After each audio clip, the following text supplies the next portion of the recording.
여러분 이런 말을 혹시 들어보셨나요? 기도하는 내용, 기도가 바로 당신 자신입니다. 이런 이야기가 있어요. 여러분 내가 나를 잘 모를 때가 있는데 내가 기도하는 내 모습을 보고 기도하는 내 기도의 내용을 들여다보면 나를 알 수 있게 되는 경우가 많이 있습니다. 기도는 지금까지 살아온 여러분이 어떤 사람인지를 알려주고 지금의 여러분의 마음에 무엇이 담겨 있는지를 보여주고 여러분이 앞으로 어떻게 되어질지도 알려주는 것입니다. 오늘 우리는 에베소서 1장 17절부터 19절까지의 말씀을 나눌 텐데요. 이것은 바울이 감옥 한가운데서 에베소 교회를 향해 기도했던 기도문의 한 부분입니다. 우리 계속 에베소서의 말씀을 나누는데 에베소서 1장에서 사도 바울은 3절부터 14절까지 찬송에 대한 이야기예요. 하나님을 찬송하자. 우리를 예수 그리스도의 십자가의 구속의 은혜로 구원하신 하나님, 그 하나님께서 주신 신령한 복을 찬양하는 이야기를 한 문장으로 3절부터 14절까지 쭉 이야기했다고 했어요. 그리고 15절부터 23절도 하나의 문장으로 되어져 있습니다. 여기는 기도에 대한 이야기예요. 우리 지난주 말씀해 보면 바울은 에베소 교회를 향해 기도하면서 그들이 예수 그리스도를 주로 믿는 믿음과 모든 성도를 향한 사랑의 소식을 들었다. 그래서 나는 그치지 않고 감사한다 라고 그러면서 기도를 시작했습니다. 그리고 오늘 본문의 내용은 구체적인 간구의 내용이에요. 오늘 다시 한번 본문의 말씀을 보실까요? 어떻게 사도 바울이 에베소 교회를 위해 기도하고 있어요?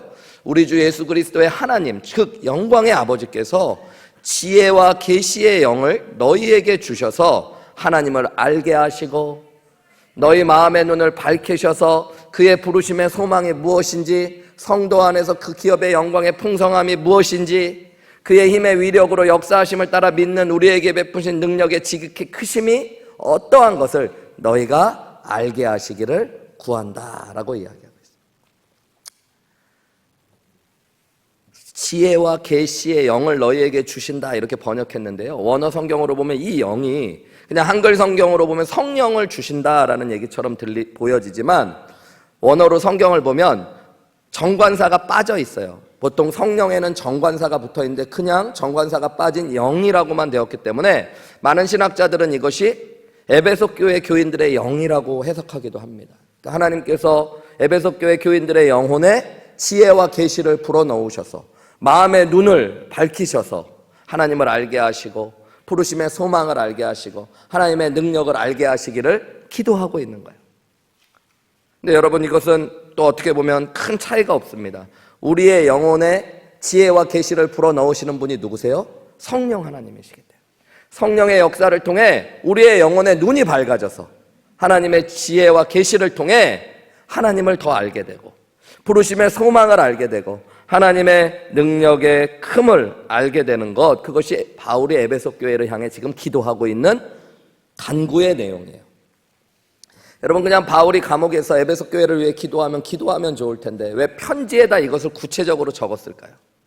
내가 기도하고 있다는 거 알아달라고 적는 걸까요? 네, 그것만이 아니라 에베소 교회도 이 기도를 하기 원하는 것입니다.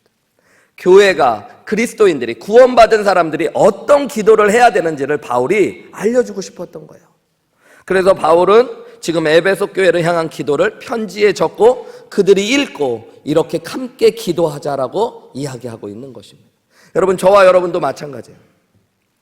오늘 이 본문의 말씀을 보면서 그리스도인으로서 그리고 우리가 한우리 교회로서 무엇을 기도하고 있는지 비교해 보셔야 됩니다. 그리고 우리의 기도가 이 기도가 되어야 됩니다. 여러분 세상에 많은 종교가 다 기도를 해요. 그리고 다른 종교를 믿는 사람들도 열심을 다해 자신의 소원을 간구합니다. 한국에 있을 때 제가 여의도 침례교회에서 사역할 때 한 블록 바로 옆에 불교 포교원이 있었어요. 저는 중고등부 사역하고 어머니 기도회 이런 사역을 했기 때문에 수능 100일이 되면 저녁마다 100일 특별 기도회 이런 거를 교회에서도 했는데요. 100일 전이 되면 포교원 앞에도 새벽 5시면 관광버스가 쫙 씁니다. 엄마들이 버스 타고 가서 가까운 절로 가서요 기도하고 오시는 거예요. 그런 생각이 든 적이 있어요. 저분들이 하는 기도하고 오늘 교회에서 하는 기도가 도대체 뭐가 다를까? 여러분 다르지 않으면 문제가 있는 거죠. 예수 믿기 전과 예수 믿은 후의 기도가 바뀌어야 됩니다. 신앙생활을 하면 할수록 우리의 기도가 바뀌어야 돼요. 오늘 사도 바울이 그것을 알려주는 거예요. 바울은 감옥에 있지만 이 기도를 하나님께 올려드리고 있고, 환난과 핍박 가운데 에베소 교회가 있었지만 무엇보다도 이 기도를 너희가 해야 된다라고 알려주고 있는 거예요. 오늘 본문 말씀에 보면 특별히 눈이 열려지기를 구하고 있어요. 17절 말씀에 보면 하나님께서 지혜와 계시의 영을 너희에게 주셔서 18절에 보면 너희 마음의 눈을 밝히시기를 구하고 있습니다. 여러분, 눈이 떠져야지 신앙생활이 돼요. 무언가를 조금 할 줄 알게 되면 가끔 그런 이야기 하시는 분들이 있죠. 요즘 내가 뭐에 좀 눈이 떴다, 이런 얘기. 그죠? 요리에 눈이 떠야지 여러분 요리를 하시는 거예요. 골프에 어떤 분은 눈이 좀 떠지셨다는 분들이 있어요. 뭔가 원리를 파악했다는 거, 안 보였던 것들을 볼 수 있게 됐다는 거. 그죠? 여러분, 신앙생활을 할 때도 마찬가지예요. 무언가 눈이 떠져야 돼요. 주무시는 분들 눈을 뜨셔야 돼요.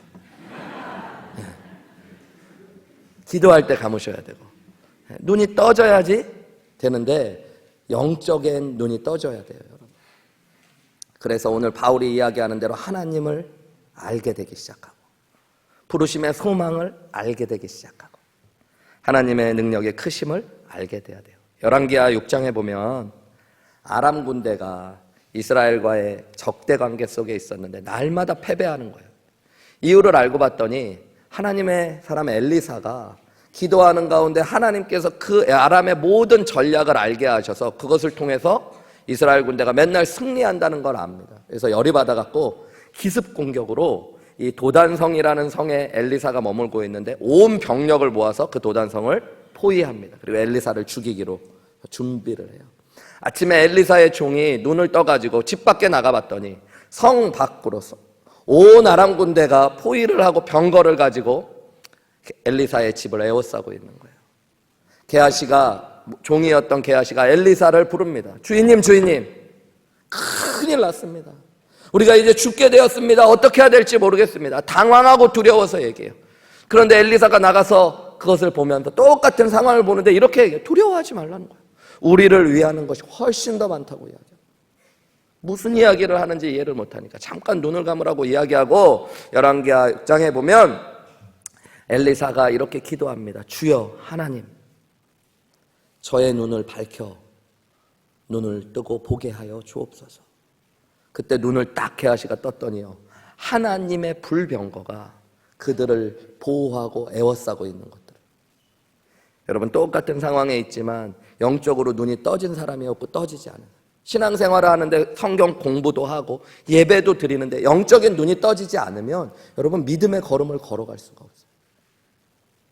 그래서 사도 바울은 오늘 무엇보다도 기도하면서 우리의 눈을 열어달라고 기도합니다. 성령께서 계시와 지혜를 우리의 영에 불어넣으셔서 하나님을 알게 하시고 부르심의 소망을 알게 하시고 하나님의 능력을 알게 해달라고 기도한다는 거예요. 여러분, 설교 때 여러 번 들으신 적이 있을 수 있지만 이 안다라는 것은요, 성경에서 안다라는 단어가 나왔을 때 똑같이 한글로는 안다라고 번역했지만 헬라어로는 그노스, 그 다음에 히브리어로는 야다라는 단어는 안다라고 번역하지만 그냥 지적으로 안다라는 말이 아닙니다. 체험하고 경험하여 아는 것들을 의미해요. 사도 바울은 오늘 이 본문에서 계속 그노스, 하나님에 대하여 체험하고 경험하여 알게 해주시고 부르심의 소망을 체험하고 경험할 수 있게 해달라고, 그리고 하나님의 능력을 경험하고 체험할 수 있게 해달라고 구하고 있는 거예요. 특별히 오늘 본문의 말씀에 보면 눈을 열어 달라고 이야기하죠. 그러면서 알게 해달라고 기도하는 것들은요, 또 한편으로 보면 이것을 달라는 기도하고는 다른 겁니다. 본문의 말씀을 자세히 보면 하나님을 아는 것, 부르심의 소망을 아는 것, 그 다음에 하나님의 능력을 아는 것은 이미 우리에게 다 주어진 것을 보게 해달라는 기도예요. 그래서 19절 말씀에 그것을 분명히 얘기하는데요, 보세요. 그의 힘의 위력으로 역사하심을 따라 믿는 우리에게 이미 베풀어져 있는 것들을 알게 해달라고 기도하고 있는 거예요. 여러분, 우리가 예수님을 믿었을 때, 예수님을 나의 구원자여 주님으로 믿었을 때 엄청난 것들이 우리 안에 이미 주어져 있습니다. 무엇보다도 하나님이 자신을 우리에게 주신 거예요. 그래서 우리 안에 하나님이 거하여 계셔요. 그런데 많은 그리스도인들은 받은 것을 깨닫고 체험해야 되기도 전에 자꾸 없는 것을 달라는 기도를 할 때가 많이 있습니다. 미국의 윌리엄 랜돌포 허스트라고 하는 언론 재벌이 있었어요. 이 사람이 엄청난 예술품을 많이 소장하고 있기로 유명한 사람이었는데요. 어느 날 책을 읽다가 귀한 그림 하나에 대한 이야기를 보고 그걸 너무 갖고 싶었던 거예요. 그래가지고 자기 에이전트를 불러가지고 모든 경매장, 미술 수집가들, 또 갤러리를 뒤져서 이 그림을 찾고 값을 얼마를 지불하든지 내가 이 그림을 사겠다고 부탁을 합니다. 에이전트가 몇 달 동안 수소문을 하고 전 세계를 돌아다니면서 이 그림을 찾았다고 연락이 와요. 근데 그 그림이 어디에 있었냐면 20년 전에 이 허스트라는 사람의 창고에 보관되어져 있었어요. 이미 자기의 것인데 자기의 것인지도 모르고 찾고 있었던 사람이에요. 여러분, 우리 그리스도인들이 그럴 때가 많습니다. 하나님 자신을 하나님이 우리가 구원받았을 때 주셨어요. 그래서 우리 안에 이미 주어진 것이 있다는 것들을 알고 그것을 눈뜨는 것이 너무너무 중요한 것입니다. 베드로후서 1장 3절에 보면 그의 신기한 능력으로, 하나님의 신기한 능력으로 생명과 경건에 속한 모든 것을 이미 우리에게 주셨다라고 이야기합니다. 여러분, 하나님의 능력으로 하나님께서 모든 것을 우리에게 이미 주셨습니다. 이제 우리가 그 하나님을 알아갈 때에 그것을 누리게 되어지는 역사가 있는 거예요. 자, 오늘 본문의 말씀을 좀 더 자세히 살펴보면서 우리가 이미 받았지만 깨닫지 못하고 있는 것들, 우리의 삶 가운데 믿음의 삶 가운데 체험하고 경험해야 되는 것들, 그것이 무엇인지, 우리가 진짜 기도해야 될 것이 무엇인지 한번 찬찬히 살펴보시면서 오늘 이 바울이 하는 기도, 하나님께서 바울을 통해 알려주시는 이 기도가 새해에 저와 여러분의 기도 제목 되시는 놀라운 은혜가 있으시기를 주님의 이름으로 축원합니다. 첫 번째로 여러분, 바울은 하나님을 알게 하소서라고 기도해야 된다라고 얘기해요. 저를 한번 따라해 보실까요? 하나님을 알게 하소서. 여러분, 이것이 구원받은 그리스도인들 그리고 하나님의 교회가 해야 될 가장 중요한 기도라고 사도 바울이 알려주고 있는 거예요. 17절 말씀해 보세요. 우리 한 목소리로 읽어볼까요? 17절 시작. 우리 주 예수 그리스도의 하나님 영광의 아버지께서 지혜와 계시의 영을 너희에게 주사 뭘요? 하나님을 알게 하시기를 지금 기도하고 있습니다. 여러분, 모든 그리스도인들 교회가 가져야 될 소망, 기도 제목이 있다면 그것은 하나님을 알고 싶다는 거예요. 에베소 교회 성도들은 예수님을 구원자여 주님으로 믿었던 사람입니다. 그래서 1장 우리 앞부분에 보면 사도 바울은 에베소 교회 성도들을 주 안에 거하는 자, 예수 안에 있는 자들, 구원받은 그리스도인들이라고 불렀어요. 당연히 구원받은 사람들은 하나님을 알죠. 그런데 오늘 사도 바울은 하나님을 아는 그들에게 하나님을 알게 해달라고 기도하라고 하고 있습니다. 그리고 그들을 위해 하나님을 알게 해달라고 기도해주고 있어요. 여러분, 왜 그럴까요? 하나님을 완전히 아는 사람은 아무도 없기 때문입니다. 여러분, 하나님은 살아계시고 영원하시고 무한하시고 인격적인 분이세요. 여러분, 그냥 지식으로 무언가를 알아간다면 내가 하나님을 안다라고 얘기할 수 있을지 몰라요. 성경 공부를 하고 책을 읽는 것이 하나님을 아는 것이라면 내가 그것에 대해 좀 안다라고 얘기할 수 있을지 몰라요. 그런데 인격체이신 하나님을 알아가는 것은 하나님과 교제하고 관계하며 그분과 관계가 깊어지는 것들, 그렇다면 여러분, 하나님을 온전히 아는 사람, 완전히 아는 사람은 세상에 존재하지 않습니다.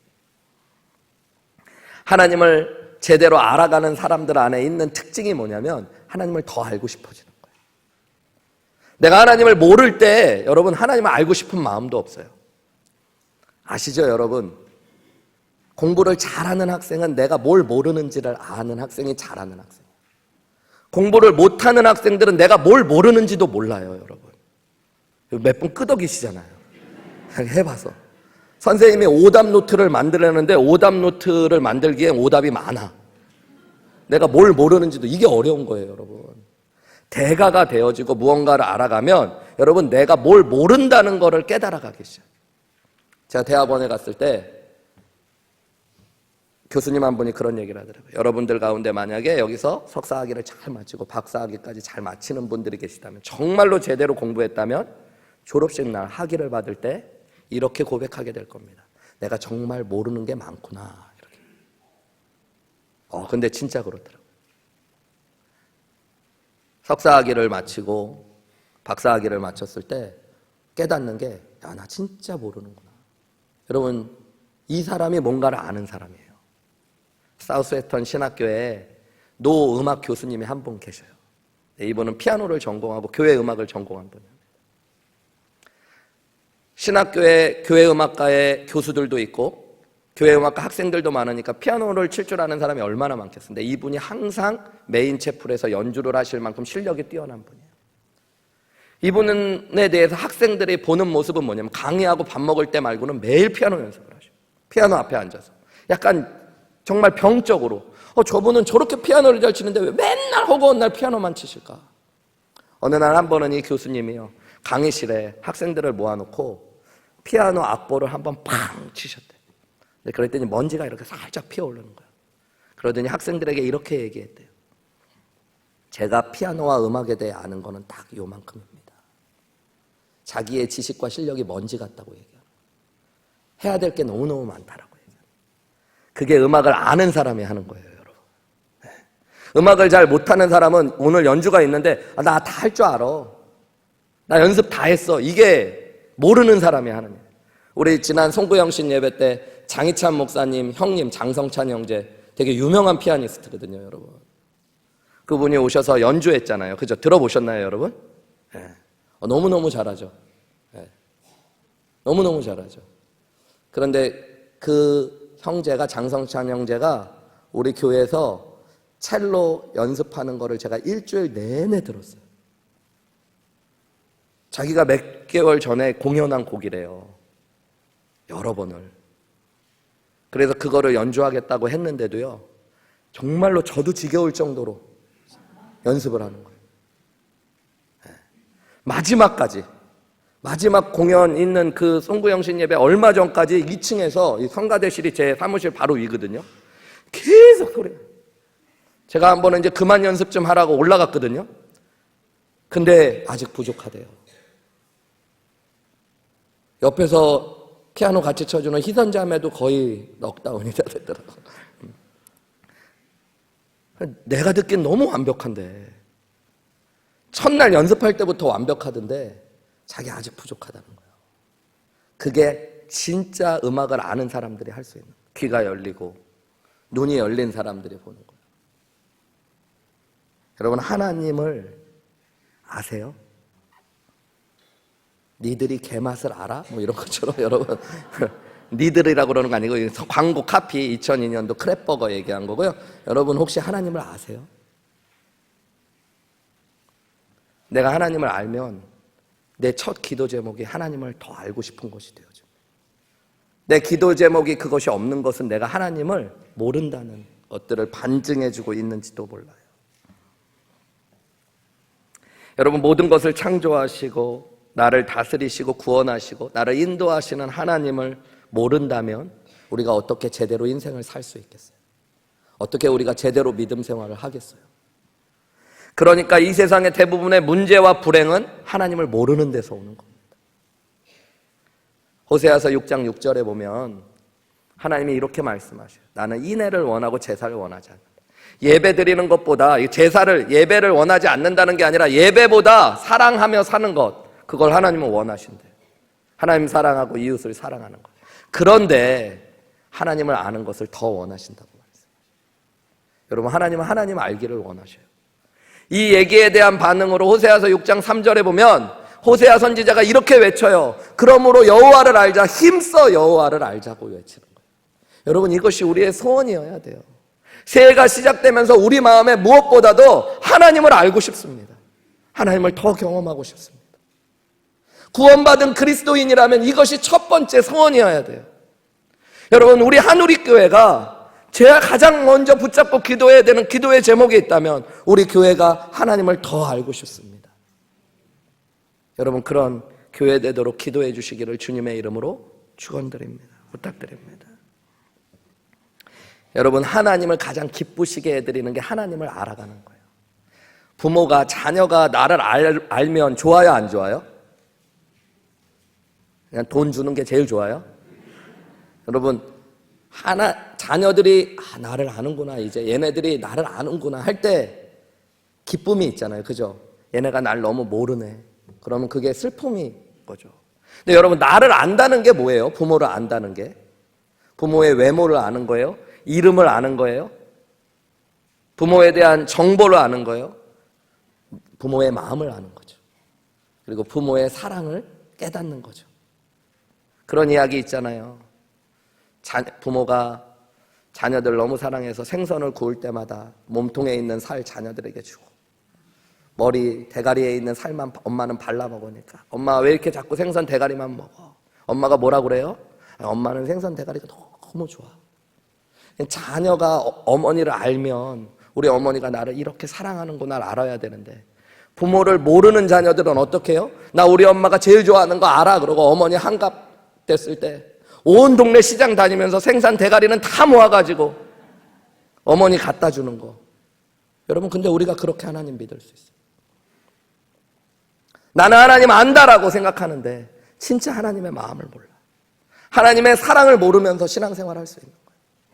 여러분, 그것이 비극인 거예요. 여러분, 교회라면, 우리가 그리스도인이라면 우리 안에 하나님을 알고 싶다는 기도가 우리 안에 불붙듯이 일어나는 귀한 은혜가 있어야 될 줄 믿습니다. 이 세상에 수많은 교회, 수많은 그리스도인들이 있어요. 교회라고 이름을 붙이고 그리스도인이라고 불리워지는 수많은 사람들이 있어요. 어저께 말씀 준비하다 그런 생각이 나요. 근데 하나님을 알고 싶어하는 그리스도인들과 교회는 얼마나 될까? 간절하게 그 마음의 소원을 품고 하나님 앞에 나아가는 사람들은 얼마나 될까? 여러분, 하나님을 모르는데 어떻게 믿음으로 살아낼 수 있어요? 하나님을 모르는데 어떻게 하나님을 전할 수 있습니까? 하나님을 모르는 교회가 어떻게 하나님을 나누어 줄 수 있습니까? 그래서 여러분, 그리스도인들이 교회가 가장 우선으로 기도하고 구해야 될 것, 하나님을 알게 해달라는 기도인 줄 믿습니다. 여러분, 저도 그 기도하기로 했어요. 그래서 이번 주 일주일에 차를 타든 어디를 가든 제일 먼저 이 기도했어요. 하나님을 알고 싶습니다. 하나님을 더 체험하고 싶습니다. 하나님, 저에게 저의 영에 계시와 지혜를 더하여 주시옵소서. 하나님을 보게, 하나님을 알게 하여 주시옵소서. 내 영의 눈이 열려 하나님을 알게 하여 주시옵소서. 하나님을 알면 알수록 하나님을 사랑하게 되고, 하나님을 사랑하게 되면 하나님께서 우리의 영혼을 만족함과 기쁨으로 채우시는 은혜를 누리게 되어질 줄 믿습니다. 여러분, 하나님으로만 우리는 만족할 수 있는 존재들이에요. 우리의 영혼에는 하나님으로만 채워지는 자리가 있어요.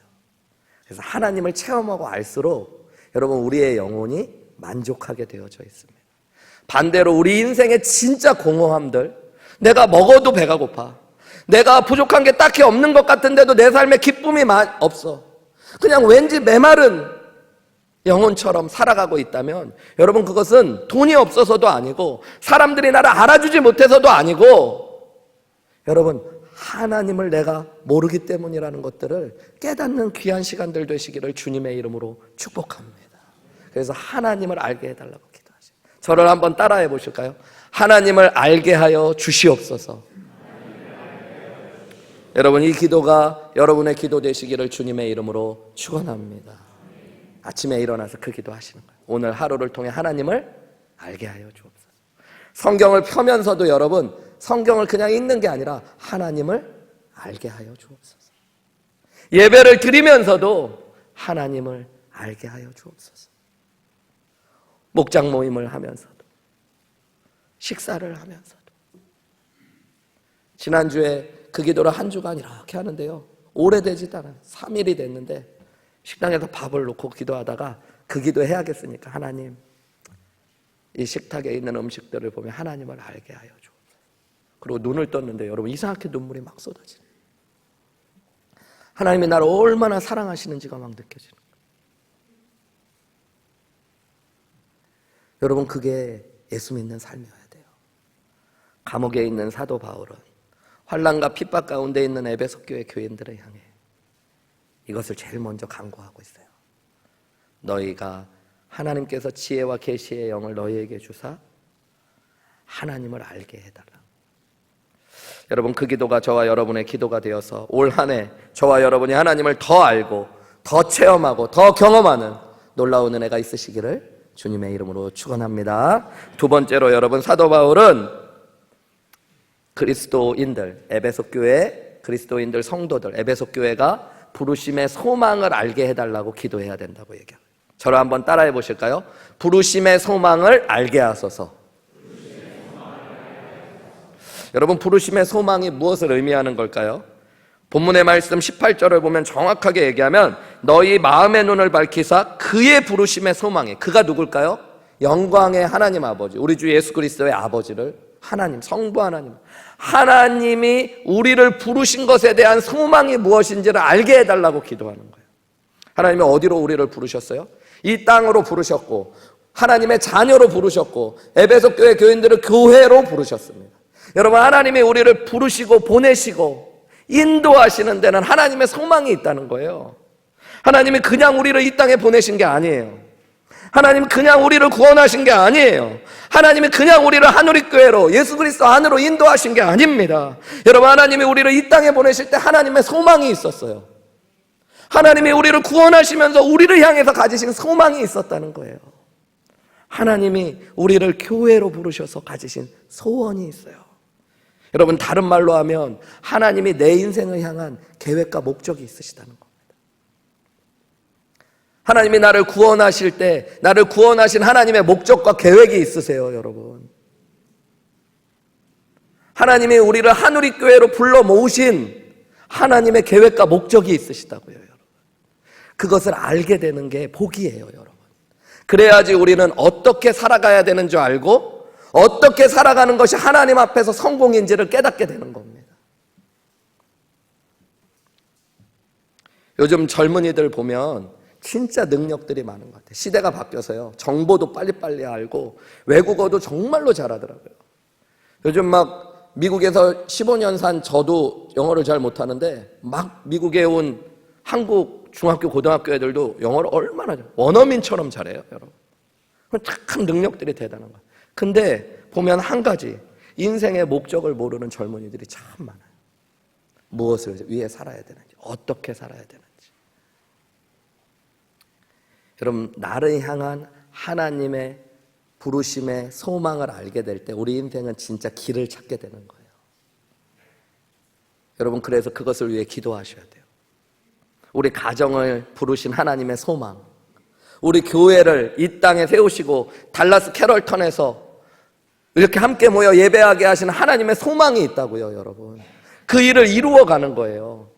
나를 구원하신 하나님의 소망이 있어요. 여러분, 내가 그리스도인이 됐으면 하나님께서 가장 크게 원하시고 바라시는 것을 생각해야 돼요. 가장 큰 계명부터 생각하셔야 돼요.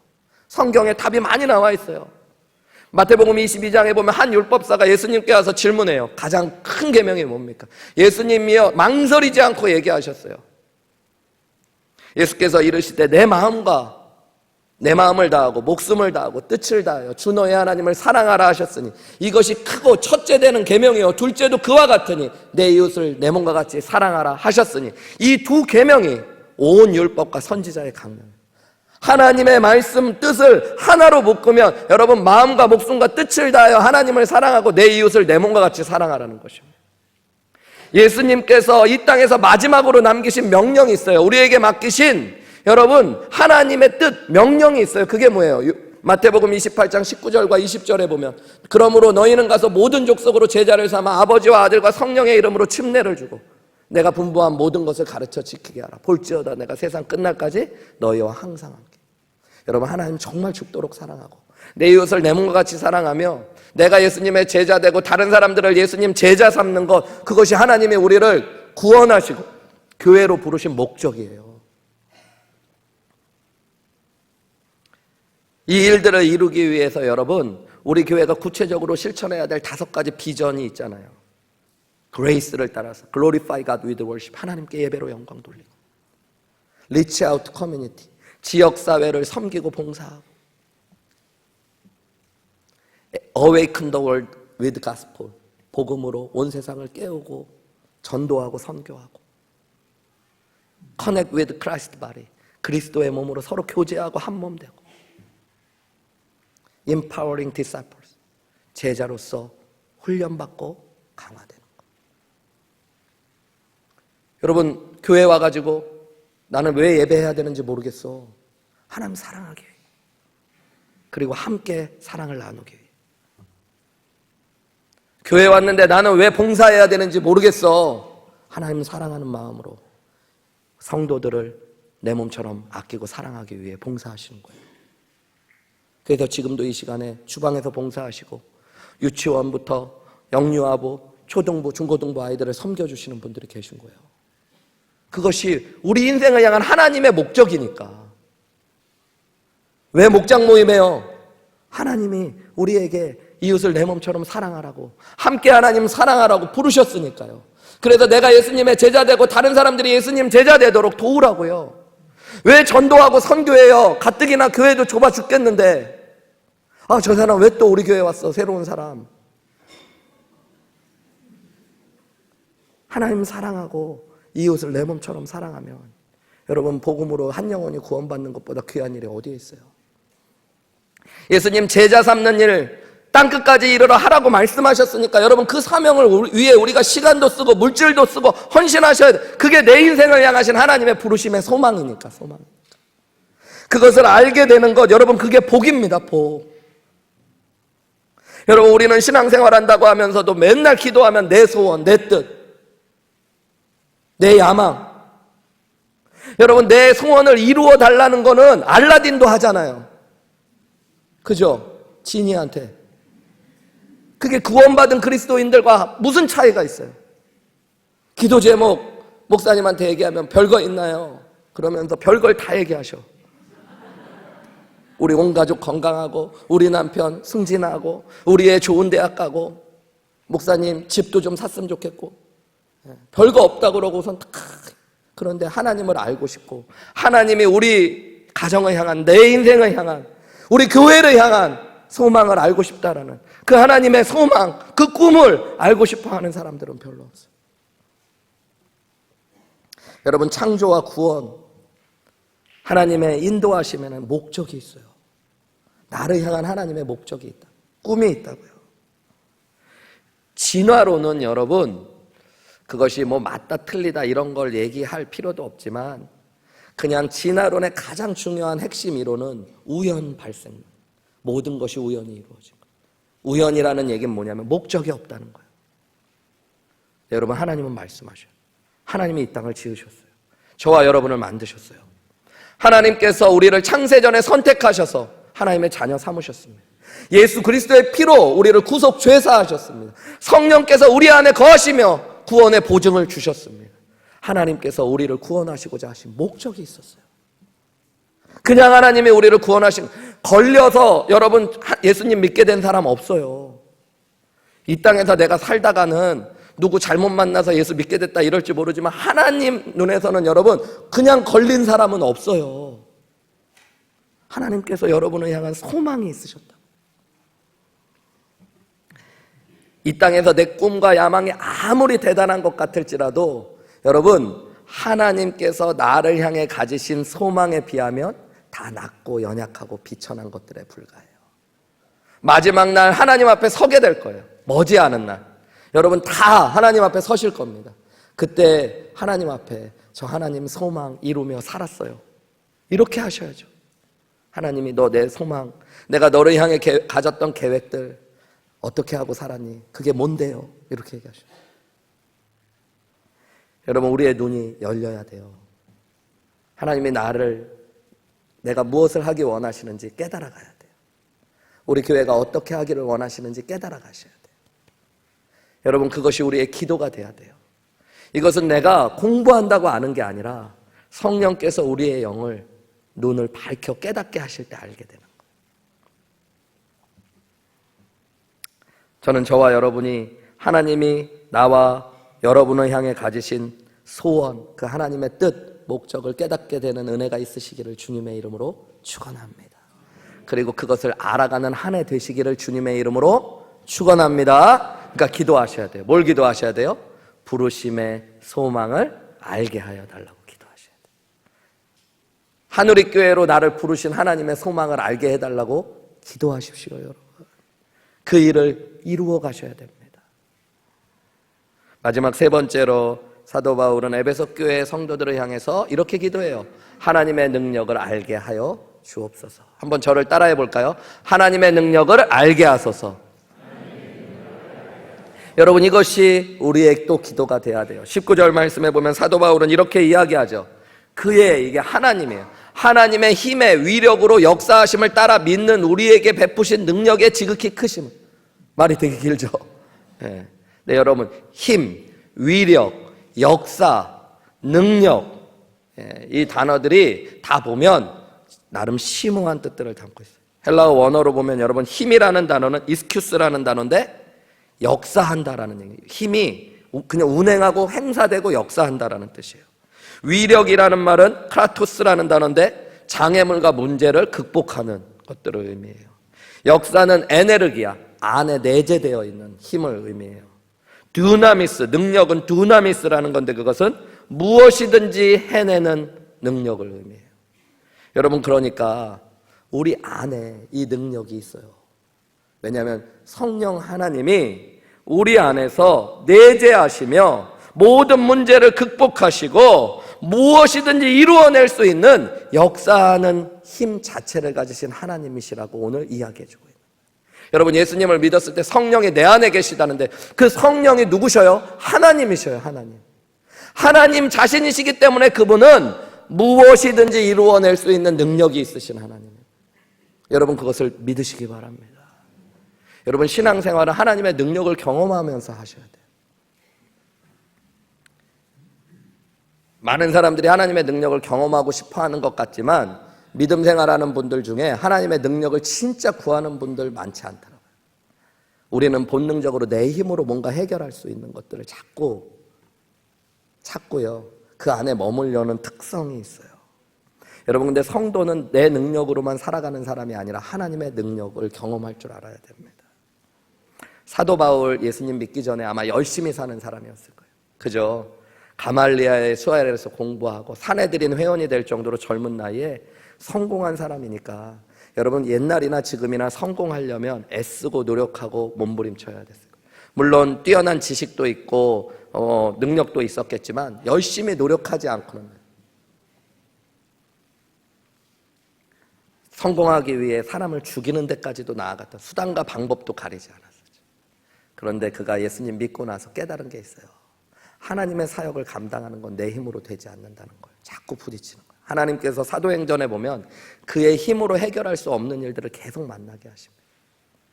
여러분, 내 힘으로 해결할 수 없는 일을 만날 때마다 어떻게 해야 될까요? 포기하고 좌절하고 낙심하는 게 아니라 하나님의 능력을 구하고 경험해야 된다는 걸 그가 깨닫게 되는 거예요. 그게 믿음이에요, 여러분. 저도 이렇게 돌아보니까요, 제가 엄청 머리가 좋은 건 아닌데 그래도 여러분, 제가 IQ가 3자리거든요. 그리고 초등학교 때부터 그래도 공부하려고 하면 곧잘 했던 것 같아요.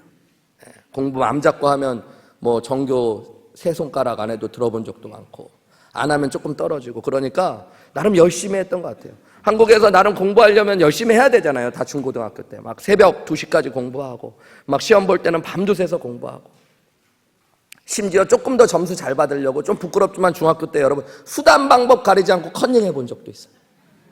야, 어떻게 목사님이 컨닝을 중학교 때 했다고요, 여러분. 여기 계신 분들 중에는 대학교 때도 하신 분도 계시잖아요. 예.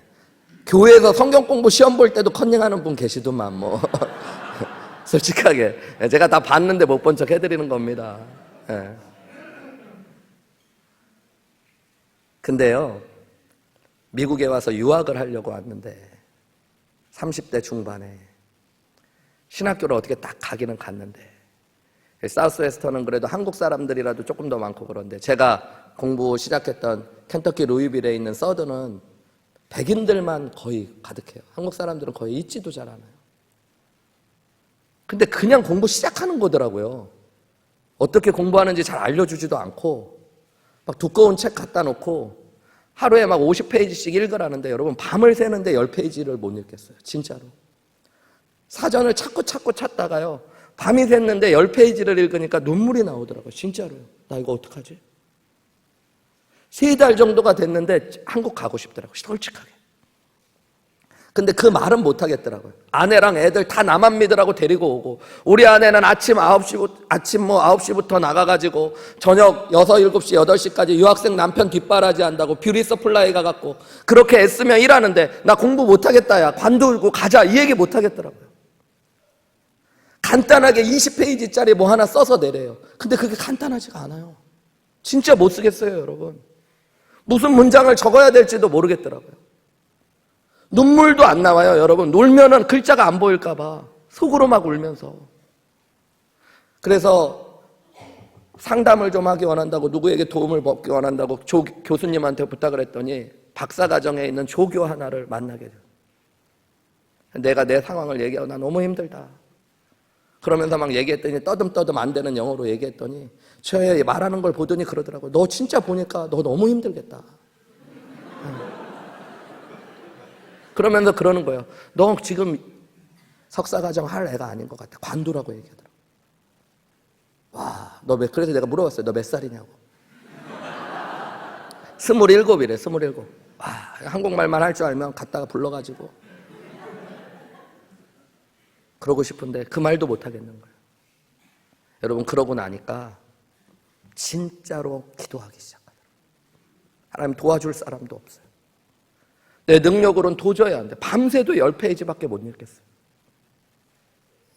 하나님 한 문장도 제대로 못 적겠어요. 20페이지를 어떻게 적어요?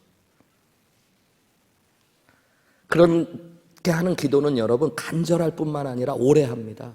왜냐하면 기도 끝나면 또 읽어야 되는데 그냥 기도하는 게 차라리 기도. 1시간씩 기도. 정말로 울면서 주님, 하나님의 능력이 아니면 안 됩니다. 진짜로 간절해지더라고요, 여러분. 어렸을 때 그런 간증 들은 적 있어요. 간절하게 기도했더니 책이 이렇게 꿈에 막 보이고 바뀌고 그런 거 간증 들어보셨죠, 여러분? 왜 내 하나님은 내 안에 똑같이 계신데. 근데 여러분 진짜 놀라운 게 그러고 나서 읽으면 힘들긴 한데 읽혀지더라고요. 50페이지를 읽으라면 읽게 되더라고요. 20페이지를 쓰라고 그러면 쓰는데요, 내가 쓰면서도 나중에 웃기더라고요. 난 뭘 쓰는지 모르겠더라고요, 여러분. 진짜 내가 무슨 말을 쓰는지도 모르는데 쓰고 있고요, 그걸 써서 냈는데 교수님이 그걸 보고 잘했다고 점수를 주셔. 내가 뭘 하고 있는지도 몰라요. 여러분, 결국 어떻게 됐을까요? 결국에 다행히 미국에서 석사도 하나 더 마치고 박사까지 잘 맞춰서 오늘 여기에 이렇게 서 있잖아요. 제 자랑도 아니고 제 무슨 얘기도 아니고 정말 하나님 능력으로 갑니다. 지금 또 하라고 해도 못할 것 같아요. 지금 또 하라고 해도 어떻게 해야 되는지 알 것 같아요. 기도해야 돼, 기도. 하나님 아시죠? 전 안 되는 거. 근데 여러분, 그 능력을 경험하고 나면 믿음이 한 단계 떠오릅니다. 목회도요, 처음 할 때는 내가 더 잘할 것 같은데, 부목사 시절, 전도사 시절에는 담임 목사님 옆에서 보면 속으로 가끔 내가 하면 저거보단 잘할 것 같은데. 여러분 중에도 그런 분 계시죠? 한 일주일만 담임 목회를 해보셔야 되는데, 근데 담임 목회하면 여러분 정말로 내 힘으로 안 돼요. 성도님들이 문제를 가져오잖아요. 근데 여러분, 해결할 만한 문제를 가져오겠어요? 해결 잘 안 되는 걸 가져오겠어요? 해결할 만한 건 자기들이 해결하겠죠. 안 되는 걸 가져오죠. 근데 그거 아세요, 여러분? 여러분이 해결 안 되는 건 나도 잘 안 되는 거 아세요? 그잖아요. 내가 뭐라고 그걸 해결해요? 목사님, 남편을 좀 바꿔주세요. 뭘 바꿔요? 하나님, 목사님, 이런 경제적인 어려움 해결하고 싶은데 지혜를 좀 구합니다. 여러분, 경제적인 어려움을 해결할 지혜가 저에게 있다면 제가 이러고 살겠습니까? 가만 들어보면 저보다 더 낫게 사는데 자꾸 저한테 경제적인 어려움을 해결해달라고 그러니 제 어려움부터 좀 해결해달라고 제가 구하고 싶은데. 여러분, 저도 능력 없어요. 근데 여기까지는 똑같은 거예요. 근데 하나 깨달은 거 있어요. 신앙생활하면서 신앙은 내 힘이 아니라 하나님의 능력을 경험하는 거니까. 이때가 하나님의 능력을 경험할 때입니다. 자매님, 남편 위해 같이 기도합시다. 하나님의 우리 안에 역사하셔서 남편을 어떻게 바꾸는지 봅시다. 내가 같이 기도할게요. 같이 말씀 공부할게요. 같이 신방해 볼게요. 같이 예배해 볼게요. 하나님께 만져주시기를 기도합시다. 여러분, 근데 목회하다 보면 진짜 하나님이 만져주셔요. 저는 그렇게 기도만 하고 함께 그냥 나아갔을 뿐인데 어느 순간에 목사님, 우리 남편이 바뀌었어요. 목사님, 하나님이 이 문제를 해결하셨어요. 여러분, 그렇게 하나님의 능력을 경험하는 게 신앙이에요. 목회하면서 보면 여러분, 나쁜 건 아닌데 머리도 좋고 실력도 있고 성실하고 노력하는 분들이 하나님을 경험하지 못하는 분들, 평생 내 힘으로만 해보는 걸 아시는 분들, 그 이상의 것들은 저건 안 되는 거야, 그게 내 믿음인 줄 아는 분들이 있어요. 여러분, 기독교 신앙 가운데 오순절 계통의 신앙이 있죠. 이렇게 성령을 체험하고 가시적인 능력을 경험하는 것들을 제일 간구하는 순복음 교단 같은 데 신앙은 우리 남침내 교단과는 좀 거리가 있기는 합니다. 그래서 많은 분들이 그런 막 성령파, 불파들을 보시면 조금 우리와 다르다고 불편해 하시는 분들이 있는데, 실제로 보면 여러분 더 훨씬 위험한 이단과 같은 신앙이 있는데 그게 저는 이신론이라고 생각해요. 이신론이 뭔지 아세요, 여러분? 인간의 이성을 하나님의 신앙으로 대체해버린 겁니다. 내가 깨닫고 공부하는 게 하나님인 줄 착각하는 거예요. 그 이신론은 여러분 진짜 위험한 게, 그 이신론 안에 하나님이 아예 없어요, 여러분. 이신론에 빠진 사람들은 하나님의 능력을 구하지도 않고 믿지도 않습니다, 사실. 우리 교회가 어떤 일들을 이루어 간다고 할 때도 내 생각에, 내 계산에 안 되면 여러분 그건 안 되는 일이라고만 생각하는 거예요. 여러분, 하나님의 소망이 있고 하나님이 우리에게 뜻하신 게 있는데 우리가 부족하다면 뭐 해야 돼요? 하나님의 능력을 경험할 수 있게 해달라고 기도하셔야 됩니다. 내 신앙의 모습이 하나님의 소망의 모습과 비춰봤을 때 너무너무 간격이 있어요. 하나님은 나를 향해서 빛나는 소망이 있다고 얘기하시는데 나는 연약하고 부족하고 제약돼 있어요. 그럼 여러분, 포기하고 무너지는 게 아니라 하나님의 능력을 알게 해달라고 기도하셔야 됩니다. 그때 우리는 신앙을 경험하게 되어져요. 하나님의 살아계심을 경험하게 되어져요. 여러분, 그것이 우리의 소원이어야 돼요. 하늘의 교회가 앞으로 나아가면서 저는 하나님의 능력을 경험하는 교회 되기를 주님의 이름으로 축원합니다. 인간의 똑똑함들, 인간의 지혜 다 좋지만 여러분, 그것만 남아있는 건 교회가 아니에요. 한국 청주 CCC를 대표하셨던 주서택 목사님이에요. 제가 CCC 할 때도 그 김중곤 목사님 말고 가장 사역을 잘하시고 영향력 있게 사역하셨던 분입니다. 이 주서택 목사님이 CCC 청주 지구를 가장 부흥하는 CCC 그 파트로 만들었을 뿐만 아니라요, 간사를 일찍 사임하고 교회를 개척하셨는데도 교회가 청주에서 가장 영향력 있는 교회 중에 하나로 크게 부흥했어요. 여러 가지 사역을 하실 때마다 하나님의 큰 능력을 경험했는데, 이 간사님께서 자신의 좌우명으로 이야기하신 게 있어요. 나는 아무것도 해보지 않고 실패하기보다는 위대한 일을 믿음으로 하고 그 결과를 하나님께 온전히 맡긴다고요. 여러분, 이게 믿음인 줄 믿습니다. 그래서 올 한 해 여러분, 하나님의 능력을 알게 해달라고 기도하셨으면 좋을 것 같아요.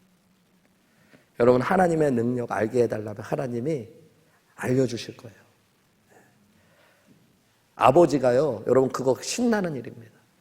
가끔 우리 아이들이 저한테 아빠가 뭐 할 줄 알아? 아빠 뭐 이거 하는 것 좀 보여줘봐. 그런데 제가 진짜 못하는 거면 그렇지만 좀 할 줄 아는 거면 어디 한번 본때를 보여줘야지 하고 그냥 일부러 더 과하게 보여줄 때가 있어요.